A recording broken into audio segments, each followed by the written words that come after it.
Hello and welcome to today's presentation. My name is Benedict Laurie and I'll be leading today's discussion on the constructivism theory and the role it plays in helping us understand, teach and apply this theory into the classroom environment today. To start off with, let's quickly recap the different principles, theories and ideas that this theory holds. For my learning and research, I've finalised that there are 5 main principles of constructivism theory. 1. That knowledge is constructed and not passively learned. 2nd, that learning is an ongoing active process. Thirdly, that all knowledge is socially constructed. 4th, that all knowledge is personal. And finally, 5th, that learning exists in the personal mind. I know that you are all familiar with this theory in detail, so I only briefly touch on the types of constructivism and also the theories that accompany each of these theories. Basically, we have 3 broad categories of different types of constructivism we can agree on. 1. We have the cognitive constructivism theory with the work of Jean Piaget. 2nd, we have the social constructivism theory created by Lev Vygotsky. And lastly, we have the radical constructivism view theorized by Ernest von Gladefeld. Today we are going to discuss these 3 different theories in regards to how they can be applied in the classroom setting. We are also going to be discussing some of the negative and positive impacts that this theory has in regards to the learning environment. Having a constructivist learning approach goes against traditional education techniques and methods, underpinning a lot of student-centered teaching techniques. This learning technique allows students to gain knowledge passively transmitted by teachers rather than being directly influenced and therefore allowing students to gain their own version of knowledge. It is important that we investigate what the role of the teacher is inside a constructivism classroom. The basic role of the teacher in this environment is to create a collaborative problem-solving environment and therefore allow students to be active members of their own learning outcomes.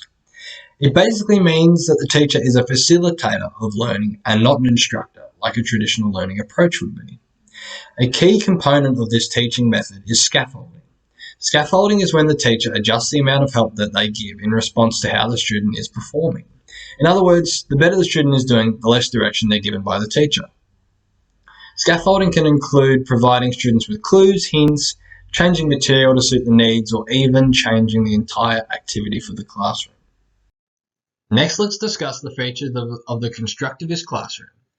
Tam can give us an understanding of the features of the basic characteristics here. Firstly, Tam says that teachers and students' knowledge is shared. Secondly, that both students and teachers share authority within the classroom environment. Third, that the teacher's role is to guide or facilitate, not to direct. And fourth, the classroom should consist of small learning groups. These are all key features that we as teachers can apply in the classroom environment as a learning method. Next, I would like to take the time to compare traditional classroom teaching styles to constructivist teaching styles.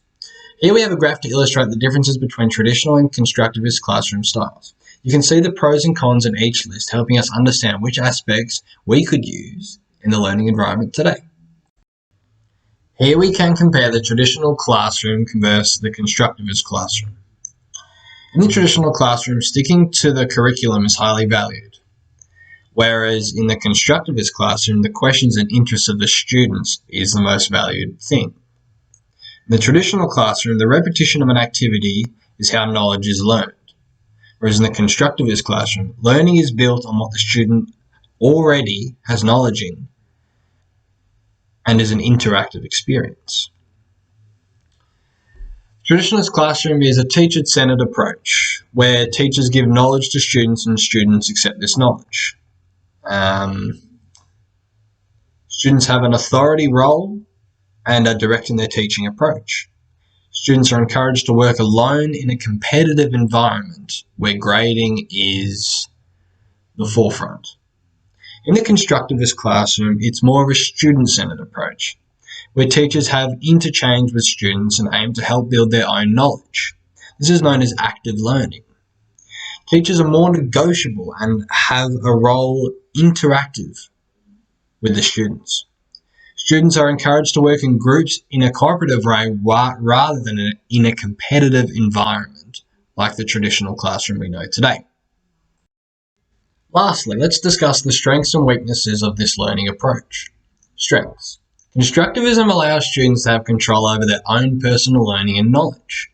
This learning process also allows students to feel a sense of personal accomplishment and therefore could be good for self-esteem and the confidence of the students.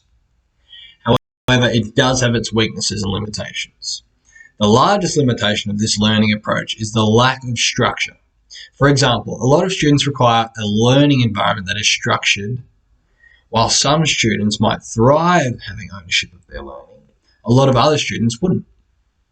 Students that struggle academically wouldn't benefit from this learning theory. Another limitation of this learning process is how it emphasizes students evaluating their own progress rather than a professional adult teacher grading their progress themselves.